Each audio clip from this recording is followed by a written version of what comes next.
തൃശൂർ പൂരത്തിലെ ആന എഴുന്നള്ളിപ്പിനെതിരെ കോടതിയെ സമീപിച്ച എം.എൻ. ജയചന്ദ്രൻ വീണ്ടും ബി.ജെ.പി ഭാരവാഹിത്വത്തിൽ. ലീഗൽ സെൽ കൺവീനറായാണ് എം.എൻ. ജയചന്ദ്രനെ നിയമിച്ചത്. പൂരത്തിനെതിരായ കേസിൽ ജയചന്ദ്രനെ ബി.ജെ.പി പുറത്താക്കിയിരുന്നു. വി.എസ്. രഞ്ജിത്ത് നമുക്കൊപ്പം. വി.എസ്. രഞ്ജിത്ത്, അകത്തേക്കുള്ള വഴി തുറന്നതെങ്ങനെ?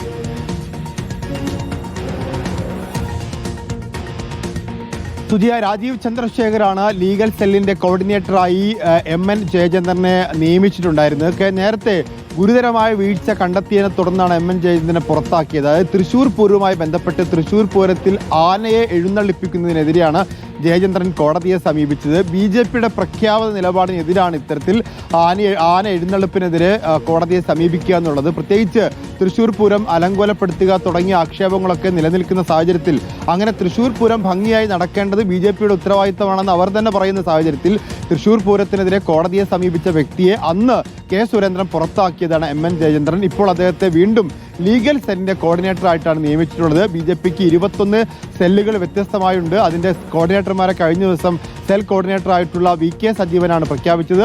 അത് നിയമിക്കുന്നത് സംസ്ഥാന അധ്യക്ഷനായിട്ടുള്ള രാജീവ് ചന്ദ്രശേഖറാണ്. അപ്പോൾ പൂരത്തിന്റെ കാര്യത്തിൽ ബി.ജെ.പിയുടെ നിലപാട് എന്താണ് എന്നുള്ളത് വളരെ പ്രസക്തമായ ചോദ്യമാണ്.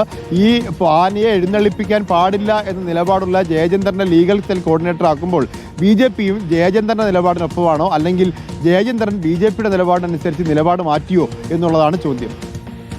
വിവരങ്ങൾ നൽകിയത് വി.എസ്. രഞ്ജിത്താണ്.